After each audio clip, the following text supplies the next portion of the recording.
দেওবাৰে দিনজোৰা কাৰ্যসূচীৰে নগাঁৱৰ কচুৱাৰ ৰজা গাঁৱৰ যুৱ দৰ্শন ক্লাবৰ উদ্যোগত ৭৬ সংখ্যক গণতন্ত্ৰ দিৱসটি উদযাপন কৰা হয়। পুৱাৰ পৰাই বিদ্যালয়সমূহৰ ছাত্ৰ-ছাত্ৰীৰ মাজত মাৰাথন দৌৰ, দেশপ্ৰেমমূলক গীত, নৃত্য প্ৰতিযোগিতা অনুষ্ঠিত কৰাৰ পিছত বিয়লি পৰত এক বঁটা বিতৰণী সভাৰ আয়োজন কৰা হয়। সমাজসেৱক তথা শিক্ষক অৰবিন্দ দাসে সভাপতিত্ব কৰা মুকলি সভাত কঠীয়াতলী শিক্ষা খণ্ডৰ খণ্ড প্ৰাথমিক শিক্ষা বিষয়া শংকৰ চেত্ৰী, অৱসৰপ্ৰাপ্ত শিক্ষক সুহাস দে, স্বাগতা ভট্ট, BRP ৰতন দাস, সমাজসেৱক অনুকূল দাস আৰু শিক্ষক মানিক দে চৰকাৰে গণৰাজ্য দিৱস আৰু শিক্ষাৰ ওপৰত বহল বক্তৃতা প্ৰদান কৰে। সভাত বিভিন্ন প্ৰতিযোগিতাৰ বিজয়ীসকলক পুৰস্কাৰ আৰু মানপত্ৰ দিয়াৰ লগতে MBBS পাঠ্যক্ৰম সমাপ্ত কৰা মানৱ দাসক বিপুলভাৱে সম্বৰ্ধনা জনোৱা হয়। আজি ৭৬ সংখ্যক গণৰাজ্য দিৱসত আমাৰ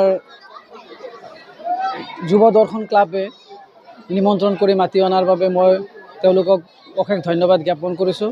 তেওঁলোকৰ যিটো প্ৰচেষ্টা ছাত্ৰ ছাত্ৰীৰ বিভিন্ন ধৰণৰ শৈক্ষিক অগ্ৰগতিৰ কাৰণে আৰু বিভিন্ন ক্ষেত্ৰত কৃতি ছাত্ৰ ছাত্ৰীসকলক তেওঁলোকে যিটো সম্বৰ্ধনা অনুষ্ঠান অনুষ্ঠিত কৰিছে, সেই অনুষ্ঠানত মই থাকি খুব আনন্দিত হৈছোঁ আৰু তেওঁলোকৰ প্ৰচেষ্টাক মই শলাগ লৈছোঁ।